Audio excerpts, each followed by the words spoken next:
So hello everyone. So today it's a real blessing for me to welcome Alan Seale on the Conscious Leadership Conversation.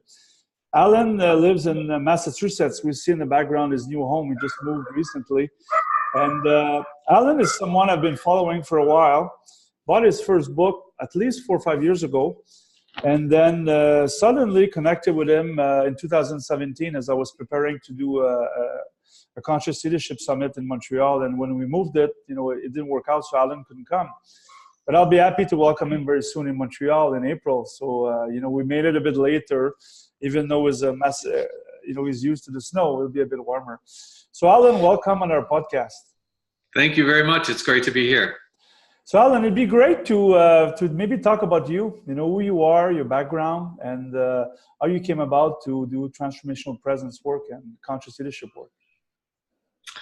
Well, the short answer to that question was, I was a singer.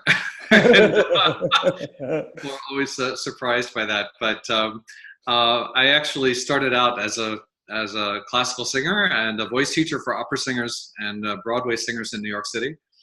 And I had a wonderful career at that. But I maybe the last goal I ever set in my life actually was when I finished graduate school, and my goal was to teach singers who sang on the biggest stages of the world. And by the time I was 40, I was doing that. And at the same time, something else was already beginning to emerge. I was sort of reaching a point of feeling like, I'm really good at what I do. I had a nice performing career and then this wonderful teaching career.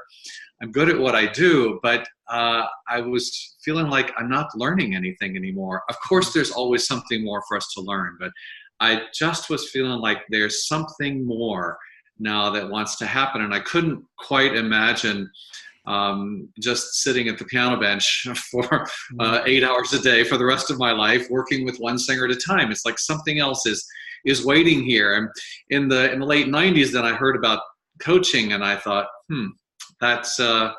that's very interesting to me.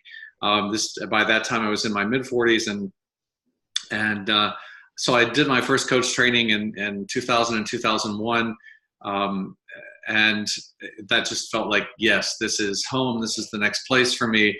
It felt like the most natural crossover from the work that I was doing with singers. And so I finished my first coach training in 2001, and by 2003, I'd completely shifted my income to coaching and sold my apartment in New York and left. There was also that other personal piece about no longer wanting to continue working with singers, and that was, I didn't really want to live in New York City forever.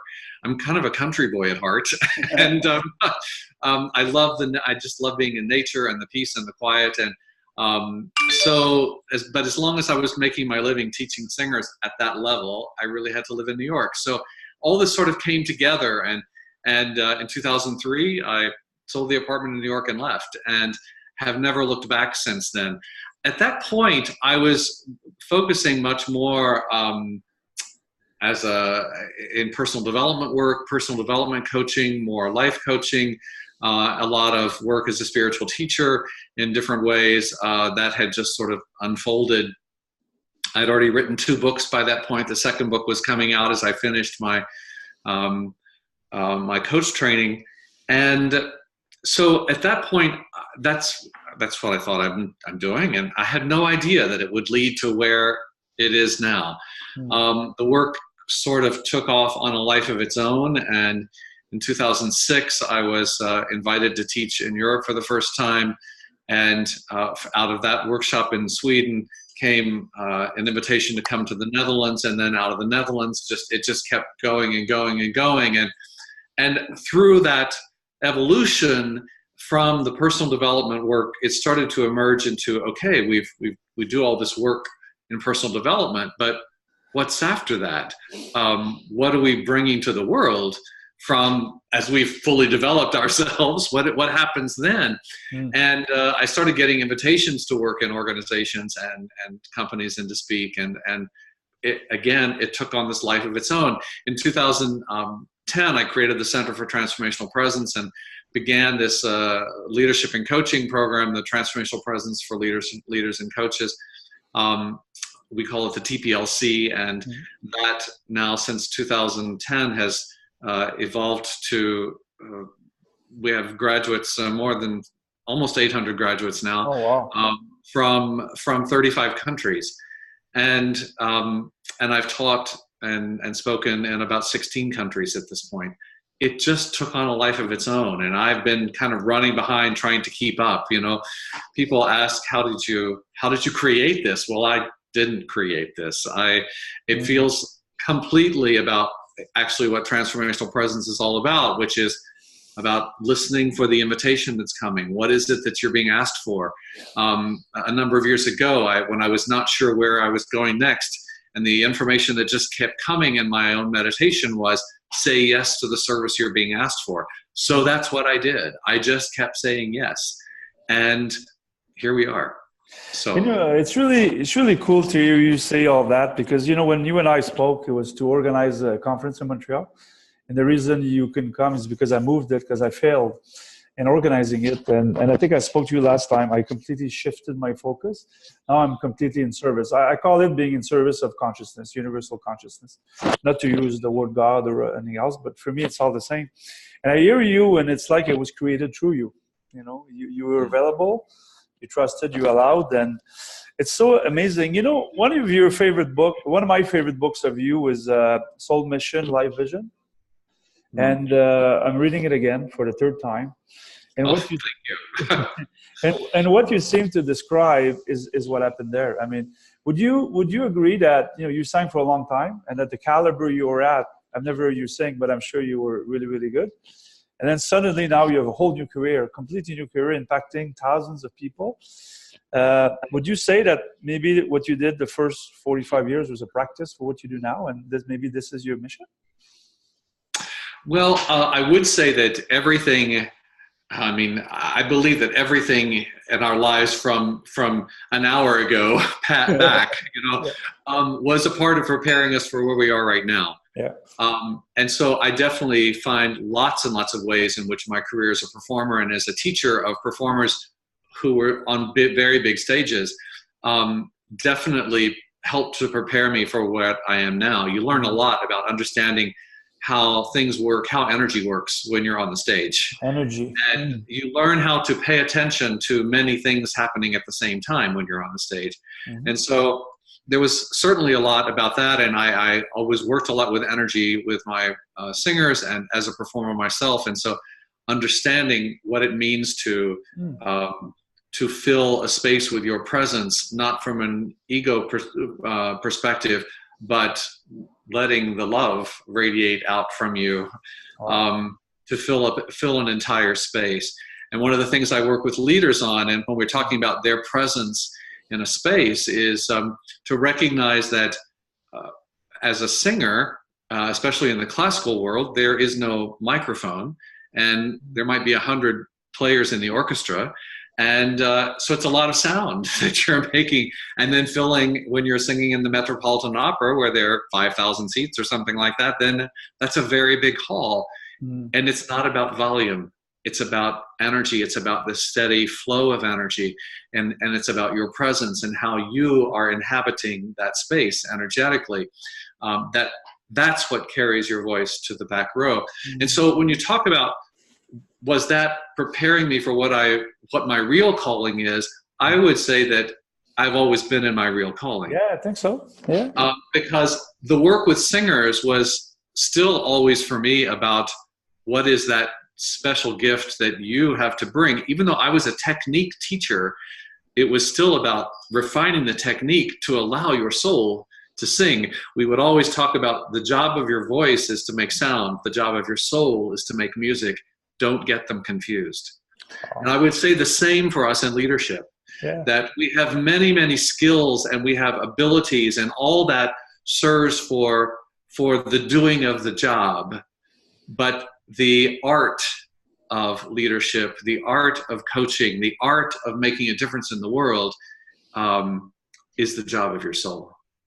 Alan, it's funny, the connection. I have a young woman friend from Deutschland, from Netherlands. She lives in London. She's a performer. She's 25 or 26. And she's also coaching performers. And she was sharing with me, it's a very ego-filled world, the promoters, you could really get lost. And And I really love what you brought, because she also talked to me about that, the connection with the audience. And I never shared this with you. I saw a performance in London and I cried through the whole thing. It was a School of Rock, believe it or not, kids singing, but the presence of the people, you really connect. So I was going to ask you a question about the power of art and music to elevate consciousness. What's your thoughts on that? Well, it's I would say it's the power of beauty to elevate consciousness. Because there are all kinds of art and there's all kinds of music, and some of it raises consciousness and some of it doesn't. That's right. And so art is simply an expression. And so what is it that is being expressed is what is more critical to me of how we are shifting consciousness. And so to speak about, for me, what we are desperately needing in the world is beauty and connection with one another.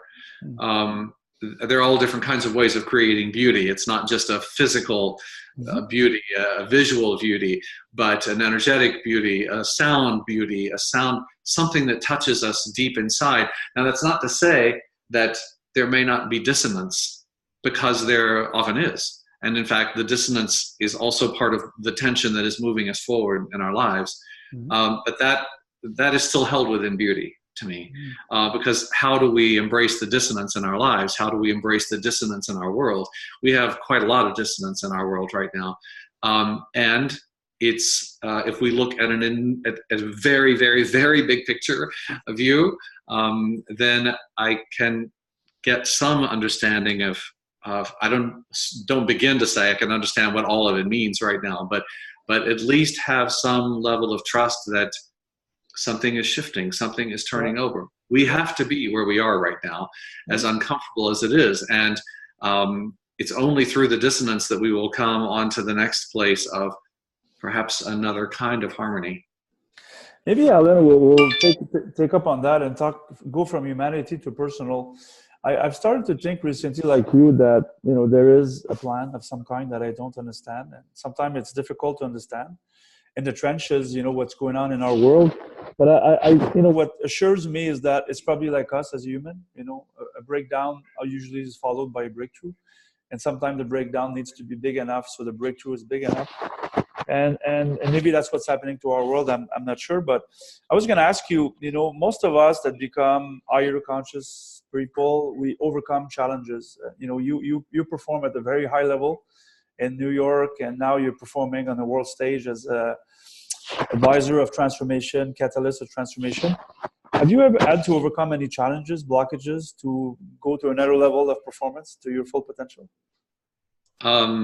I think we all have challenges all the time, and I've had some significant challenges in my life, but at the same time, I've never had, sometimes in interviews, people ask me, what was the crisis in your life that led you to where you are now? There was no crisis.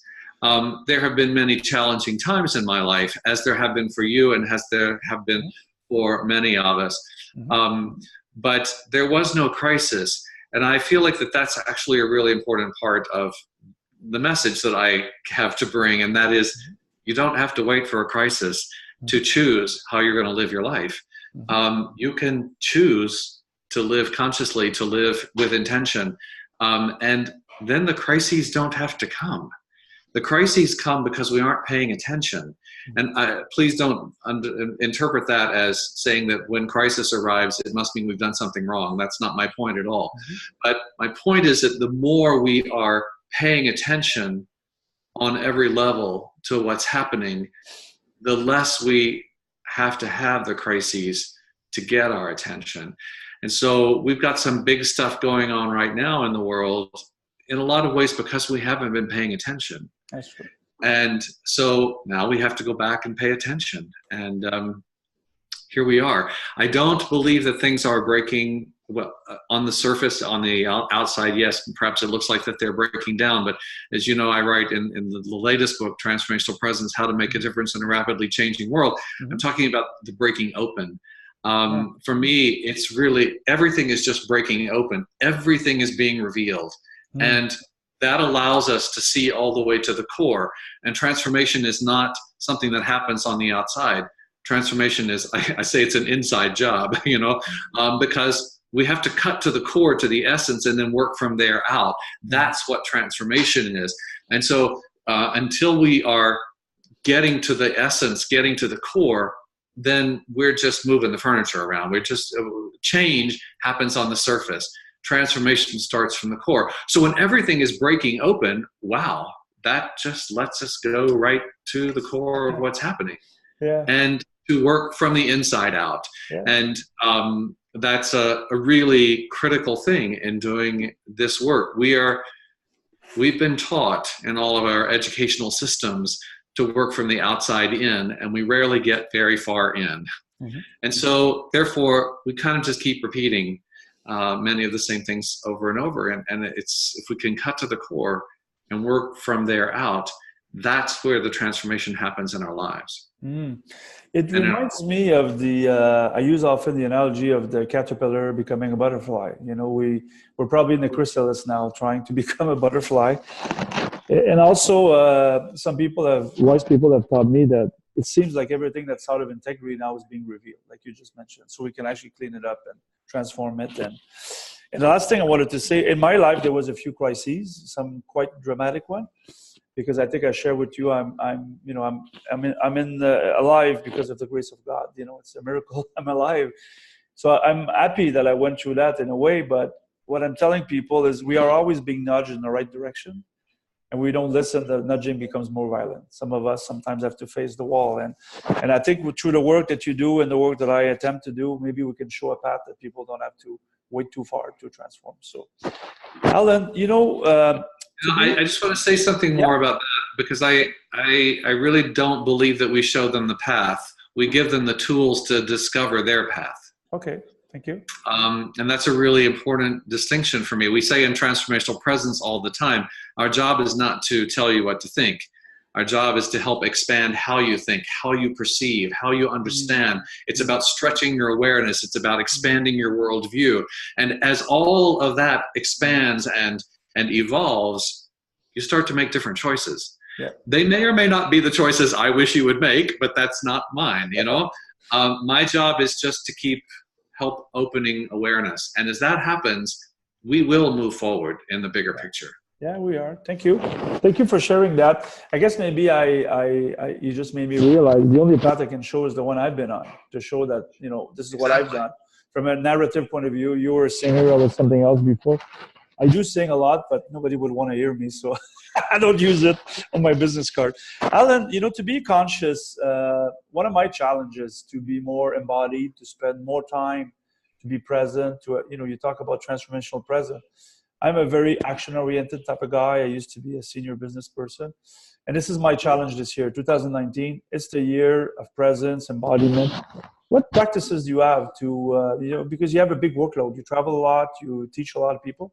How do you stay present? How do you stay in your top shape, as a conscious leader? Well, it's not like there's just a pill you can take or something that some magic to happen. It's transformational presence is a way of living, and it's a lifelong journey. It's a lifelong practice. And I always say in my courses, we talk all the time about practice when things are good. If you wait until the crisis comes, it's too late. So practice when things are good, and then you have something to fall back on when things are tough. So what does that look like for me? It is a daily, for me, it's a daily sitting practice of meditation that is somewhat free form. It's not following any particular methodology. And that is year to year, decade to decade may evolve and change in what that actually looks like what I'm doing in that reflective practice. But it is a daily practice that's a non-negotiable for me. It's just, and I'm not so strict to say that it is exactly at this time and it is exactly with, it's just, sometime within the first 3 hours of my day, I will have my meditation time. It does happen in that first 3 hours of the day, because then that sets up the day for me. And it's also about, what is that practice about? People often ask me, what form of meditation do you recommend? And I say, whatever works. It just, it doesn't matter what that is. What matters is that you have a practice that is regular for you, and that is a reflective time. The one piece that I will say is that, and that I recommend to people, whether your practice is a walk in the forest, or a walk by the ocean, by the sea, or it is yoga, or it is running, or whatever it is, whatever your reflective time is, that at least some part of that needs to be in silence. Because it's in the silence that the integration happens, that the awareness shifts. We have experiences all the time, through our lives, through our daily living, and yet it's in the silence when suddenly it all comes together. It's just chunk, there it is. And if we don't have that silence, we're not giving ourselves the space for all that we are taking in to come together, to integrate, to settle within us. So for me, it's the daily practice, and then it's understanding that the daily meditation is not about escaping. It's not about just going into a nice place to feel good. It's about hooking in. It's about making my connection for the ongoing dialogue all day. And it's the ongoing dialogue with consciousness, with everything that's around me. We talk about all the time in Transformational Presence, there are signals everywhere. Yeah. Our job is to pay attention. And so for me, the meditation is about anchoring myself and like plugging in for the day, making sure, okay, the connection is there. You know, it's like one of my first teachers used to say, it's like being on long distance, you know, with the Wi-Fi. Yeah. Yeah. And so it's, that to me is the core of the practice, and paying attention all the time to everything. Alan, you talked about beauty before, and I'm happy about that, because I talk a lot about beauty. And I told some people recently that we're not too aware of conscious leadership. I said, it's like, you know, when you really love something and something is really beautiful, you're not going to hurt it. You know, when you go in nature, you're not going to have a tendency to crush the flowers. If you're a mentally stable person, you're not going to, I heard your dog before, you're not going to hurt an animal unless, I think a lot of time people are not paying attention. They're not so, you know. And another word I really love is joy. You know, traveling, you travel a lot. I travel quite a bit too. Sometimes it's exhausting, but we do this because we want to contribute. But, you know, what fuels us often is the joy, you know, the spark we see in people's eyes. What brings you the most joy in the work that you carry? Watching people transform, watching their faces transform, watching them in the course of 5 days become 10 or 20 years younger. Wow. Because something just completely shifted in their whole awareness. And, you know, I just kind of come back to what you were just saying too, that there is something that drives us forward. I won't say that what always drives me forward is joy. Mm-hmm. It's, as Martha Graham called it, that divine dissatisfaction mm-hmm. that keeps us marching and makes us more alive than the others. Mm-hmm. It's that thing inside of you that sometimes when I say it's what you can't not do, who you can't not be. Yeah. And so there are times when I fully acknowledge that it kind of takes every bit of energy I can muster mm-hmm. to go out and do what is the next assignment, you know. It's the next thing on my calendar. Once I'm out there doing it, it's often pretty wonderful, pretty amazing. And sometimes it's also about a lot of management inside. And yet, it doesn't make me want to stop.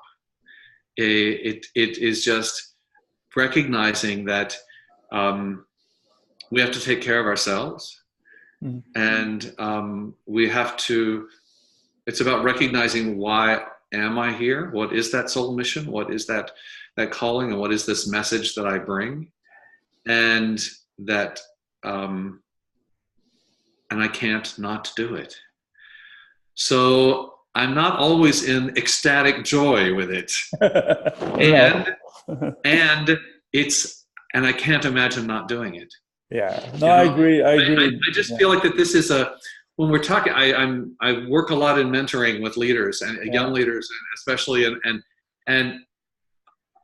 there's times when I feel like I want to make sure we're not painting this incredibly rosy picture that No. everything is just wonderful when you're doing what you love to do.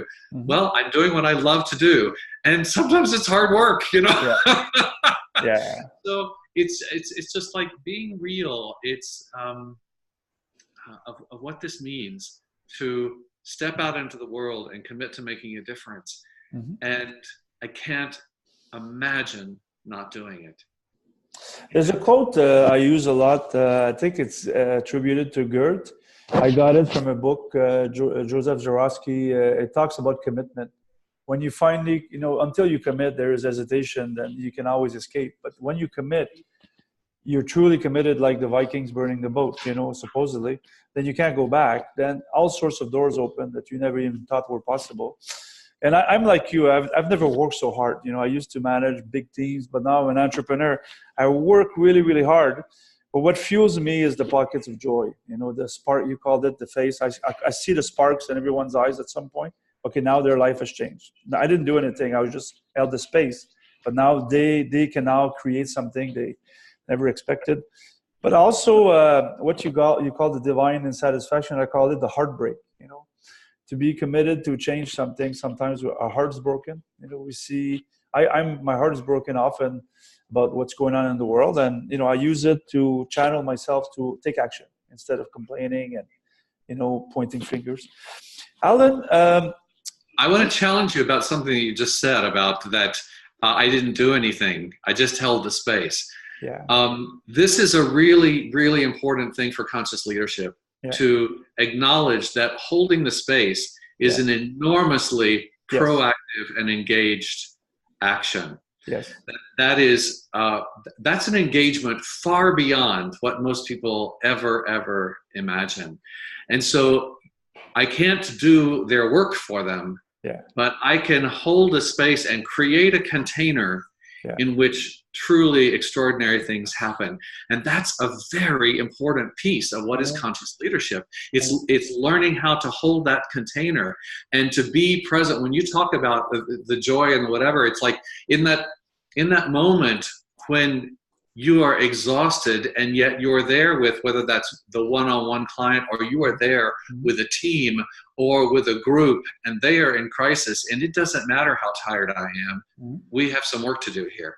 And my job in that moment is just keep holding the space, just keep holding the space, keep holding them, keep lifting them up, keep calling them forth. And so this is because I hear this from coaches all the time, as they move along in the transformational presence development, which the energy does the work a lot of the time, and the coach will say, "Oh, I didn't do anything," and not true, because the way we hold the space and the way we hold as witness to what's going on, it's the participant observer principle in quantum physics. It's how we choose to engage there makes a difference in what is happening in the space and what becomes possible in the space. So I feel like this is a part of the conversation in conscious leadership that is not out in the open enough. When we welcome each other before I recorded, I called you the wise man because I saw you there. You looked to me like some form of Yoda, and now you just demonstrated it to me as it's funny, just to be transparent, I used to be a senior exec managing 3,000 people, warrior, forceful. And it has taken me now 21 months, and I think I'm getting better at it to hold space. And to be honest, I know it is a lot of work because I'm really tired after my workshops with all these people. And because it's really a healing process. They heal, but I bring so much love to hold the space. So what I was trying to say is that it was a shift for me to go from directing to holding space, but it is now my mission to hold space for all these people. And thank you for that, Alan. Thank you for the coaching, the live coaching. I have one last question, a very important one. Life is very long, but not as long as we would like, sometimes.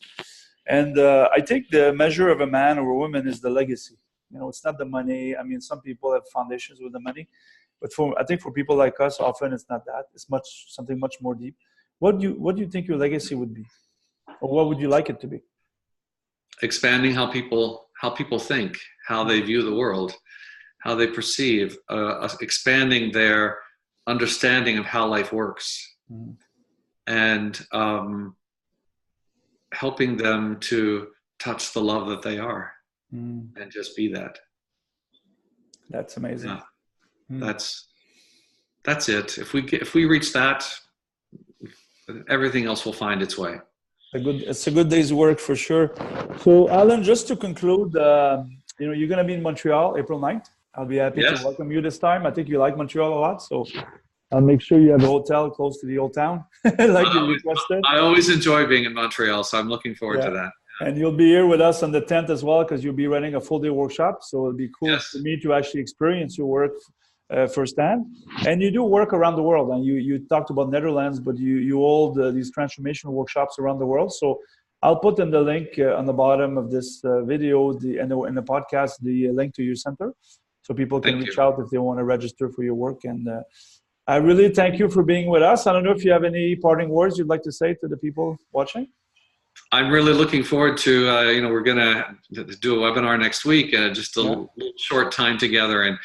And I'm really looking forward to being there in April and to meeting all the participants who will be there at that summit, at that Congress, and then to the workshop the next day, where we will take a deep dive into what does it mean to do conscious leadership in a very rapidly changing world.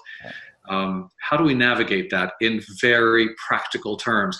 I will say that all the work everything that I do when I'm there with you is experiential work. It is, we don't just talk about ideas, we dive in and we're working and experiencing and learning through discovery all the time. I really like that you said that, because I tell my people that to transform as a conscious leader, we need to get our hands dirty. It doesn't happen in the boardroom. We need to get dirty. And that involves, creating this beautiful masterpiece in clay, for example. So thank you for that, Alan, and look forward to meet you. Thank you. I'm looking forward as well. Thanks for this time today. Thank you.